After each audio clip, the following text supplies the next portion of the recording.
আমি যেই মুহূর্তে ভিডিওটা শুরু করছি তখন ক্যালেন্ডারের তারিখটা হচ্ছে 26শে জানুয়ারি 2024।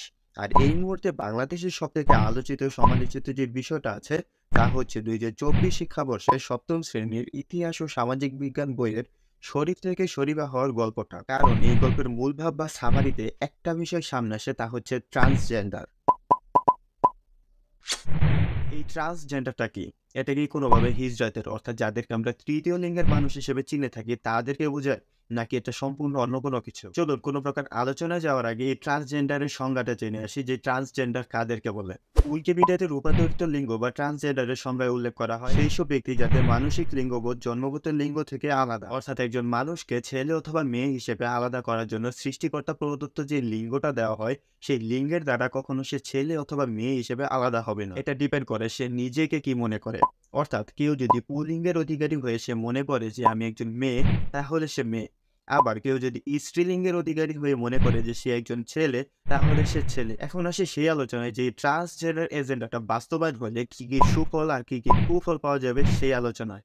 ছোটবেলা থেকে একটা কথা খুব ভালোভাবে শুনে এসেছি যে সকল কাজেরই একটা ভালো এবং একটা খারাপ দিক আছে। তবে বিশ্বাস করেন, জীবনে এই প্রথমবার দেখলাম যে কোনো একটা কাজ যার কোনো সুফল নেই। মানুষের রুচি যখন ডাস্টবিনে পরিণত হয় তখন মানুষ এই ধরনের ক্রিয়েটিভিটি দেখায়। কারণ মানুষ কতটুকু জ্ঞানহীনতায় ভুগলে এই ধরনের বিষয় সামনে আনার পর এর মধ্যে আবার যুক্তি দিয়ে বোঝায় যে তারাই ঠিক। আপনি যদি কোনোভাবে এই ট্রান্সজেন্ডার এজেন্ডা বাস্তবায়নের পক্ষে থাকেন, তাহলে আপনাকে আমি বলছি, আপনার ফ্যামিলি মেম্বারদের মধ্যে যেগুলো মেয়ে, অর্থাৎ আপনার মা, আপনার বোন, আপনার মেয়ে, আপনার ওয়াইফ, তাদের মধ্যে থেকে কোনো একজনের সাথে যদি আপনার পাড়ার কোনো একজন ছেলে দিনরাত সবসময় থাকতে চায় আর তার পারমিশন আপনার কাছে চায়, আপনি কি তাকে পারমিশনটা দিবেন? ছেলেটাকে বকাটে হতে হবে তাও কিন্তু না।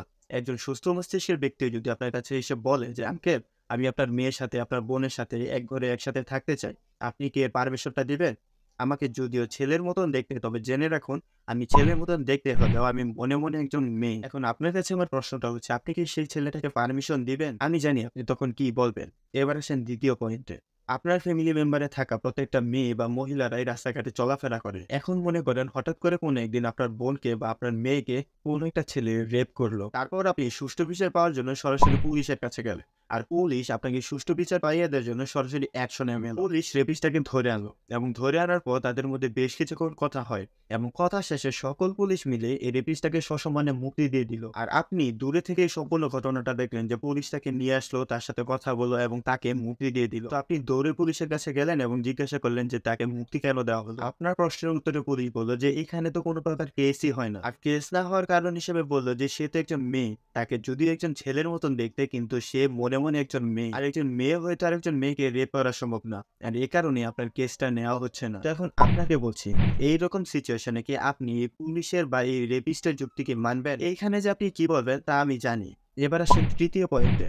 আপনি যে ট্রান্সজেন্ডার নিয়ে এত লাফালাফি করছেন, আপনার বাবা মা যদি এই ট্রান্সজেন্ডার সম্পর্কে জানতো আর মানতো, তাহলে আপনি যে আজকে পৃথিবীতে আসতে পারতেন না। সেটা কি জানেন? এখনো সময় আছে আপনার মাইন্ডকে সম্পূর্ণরূপে ক্লিয়ার করেন। এমন সব আইডিয়া নিয়ে ঘুরেন যা দিয়ে একটা সমাজ সমৃদ্ধ হয়। আর যদি ভালো আইডিয়া দিতে না পারেন, তাহলে খারাপ আইডিয়া দেওয়ারও প্রয়োজন নাই। এই সমাজটাকে সুস্থ স্বাভাবিকভাবে চলতে দেন।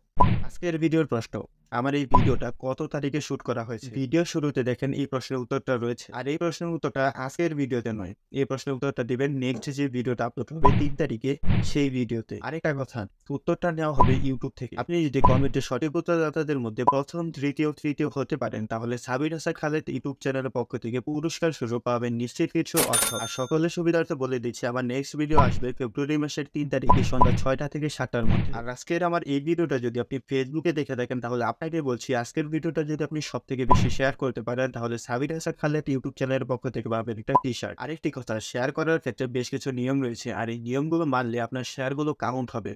অন্যথায় আপনি শেয়ার করলে আপনার শেয়ার কতগুলো তা আপনি দেখতে পারবেন না। আর নিয়ম মেনে শেয়ার করলে আপনি আপনার শেয়ারগুলো দেখতে পারবেন এবং তার স্ক্রিনশট আমাকে পাঠাতে পারবেন। আমার প্রত্যেকটা ভিডিওতে 4 জন পুরস্কার পায়। এখন দেখতে হবে যে আপনি 4 জনের মধ্যে আছেন কিনা।